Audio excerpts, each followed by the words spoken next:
আচ্ছা, তোমরা সবাই একটা শব্দ জানো, আজাদি। আজাদি মানে কি জানো? আজাদি মানে হলো স্বাধীনতা। আজাদি মানে কি?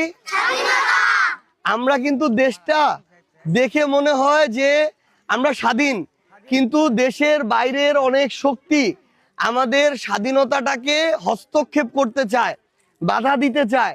কিন্তু আমরা কি সেটা হইতে দিব? আমাদের হাদি ভাইকে যে মেরে ফেলছে, আমরা কি এটা কোনোদিন মেনে নিতে পারি? আমরা কি হাদি ভাইয়ের খুনিদের বিচার চাই? আমরা কি ওই খুনিদের সর্বোচ্চ শাস্তি দেখতে চাই? সবাই কি চাই? সবাই কি চাই? আমরা কি চাই? তোমরা কি চাও? জোরে বলো। আমরা কি চাই? তোমরা কি চাও? সবাই কি চায়? দেশ কি চায়? জোরে বলো। ইনশাআল্লাহ হবেই হবে। সবাই দোয়া করবা, ঠিক আছে? ঠিক আছে, আসসালামু আলাইকুম।